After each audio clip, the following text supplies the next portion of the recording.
24 ore su 24, le notizie corrono più veloci sul web. News del mercato finanziario? Digita www.industriaefinanza.com, il primo quotidiano economico del Nord Italia. Notizie sul Veneto? www.lacronacadelveneto.com e per Verona c'è www.lacronacadiverona.com. Guarda le ultime news sulle web TV di TG Italia, TV Veneto e tvverona.com. Collegati con il mondo. Connettiti con Industria e Finanza, la cronaca del Veneto e la cronacadiverona.com. Sul web l'informazione è in tempo reale.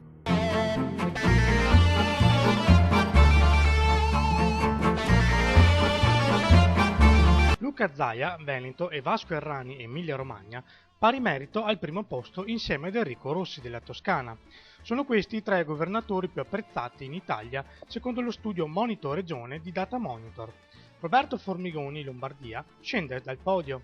La quarta edizione 2011 dell'indagine trimestrale Monitor Regione sull'apprezzamento dei governatori di regione vede appaiati in testa con il 60% Luca Zaia, Veneto Lega Nord, ancora primo nonostante un calo dello 0,2%, e Vasco Errani, Emilia Romagna, Partito Democratico, che cresce dell'1,8%. Si conferma al terzo posto Enrico Rossi, Toscana, Partito Democratico, con il 58,8% ed un calo dello 0,6%.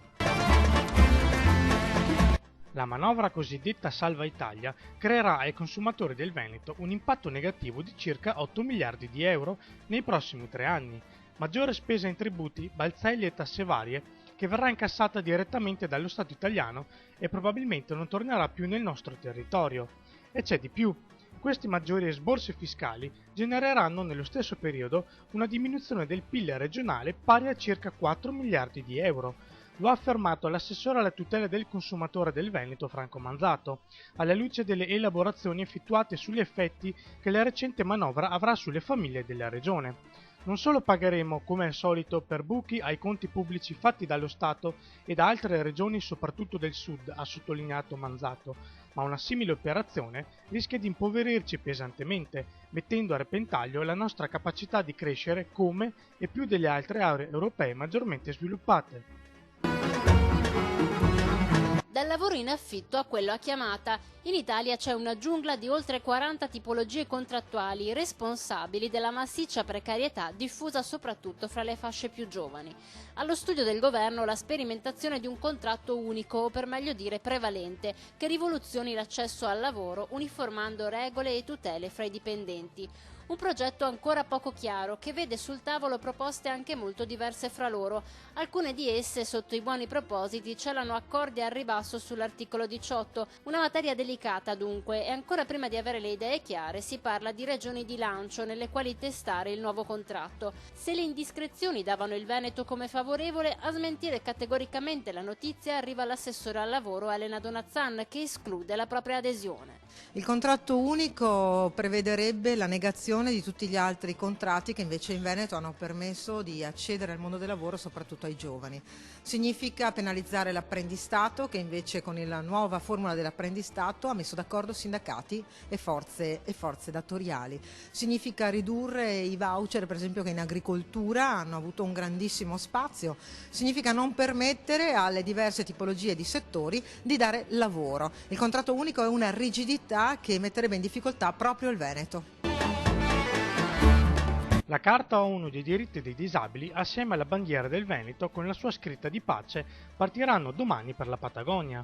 Le porterà Simone Salvagnin, 28enne di schio in provincia di Vicenza, ipovedente e campione mondiale di arrampicata sportiva, che si appresta a dar vita a 2 spedizioni successive in Sud America. L'impresa, patrocinata dalla regione, è stata presentata a Palazzo Balbi di Venezia dallo stesso Salvagnin, dall'assessore alla promozione del Veneto Marino Finozzi e dal giornalista Claudio Tessarolo dell'Equipe Saint-Maison. Nell'occasione Finozzi ha consegnato la bandiera del Veneto a Simone, salutato anche dall'assessore ai flussi migratori Daniele Estival. È stato scarcerato pur mantenendo l'obbligo di firma Paolo Meneghetti, il pensionato 68enne di Noventa Padovana che giovedì scorso ha sparato all'ex fidanzato della sua badante, un cittadino albanese di 33 anni. Accusato di tentato omicidio e arrestato subito dopo il fatto, Meneghetti ha ferito gravemente con un colpo all'addome Dritan Kaushi nel corso dell'ennesima lite che questa volta ha coinvolto un amico 72enne preso a calci e pugni. Per Meneghetti, esperto di armi in quanto cacciatore da 40 anni, il giudice non ha riconosciuto la legittima difesa. A invocarla per lui scendono in campo da regione e provincia gli assessori del PDL Elena Donazzan ed Enrico Pavanetto, che annunciano il lancio di una campagna online. Se mi fossi trovata nelle stesse condizioni probabilmente avrei reagito esattamente nello stesso modo. Si chiama legittima difesa e purtroppo ad essere colpiti sono sempre i più deboli e i più fragili.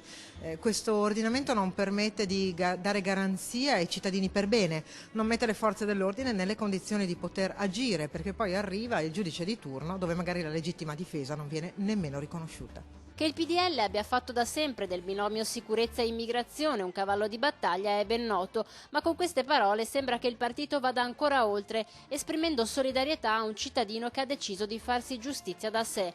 Una posizione che, espressa da 2 amministratori pubblici, non potrà che far discutere.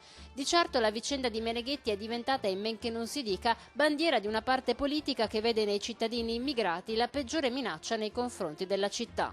C'è da preoccuparsi per questa città che troppo spesso vede persone senza permesso di soggiorno, altamente pericolose, extracomunitarie, che dovrebbero essere fuori da questa nazione e che invece si permettono di massacrare i nostri anziani, massacrare le nostre donne e non stare a nessuna delle regole civili. Averna grande famiglia. Per il marchio siciliano la scommessa è quella di ripartire senza dimenticare le radici familiari. Nel 2011 il fatturato è salito del 10%, tutti i particolari su industria e finanza.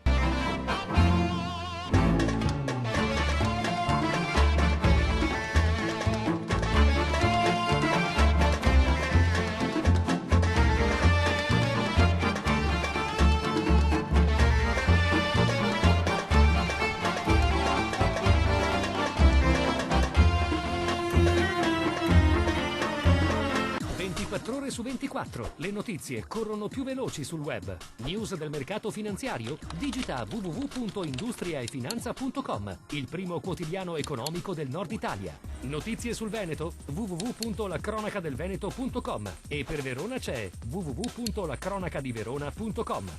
Guarda le ultime news sulle web TV di TG Italia, TV Veneto e tvverona.com. Collegati con il mondo. Connettiti con Industria e Finanza, la cronaca del Veneto e la cronacadiverona.com. Sul web l'informazione è in tempo reale.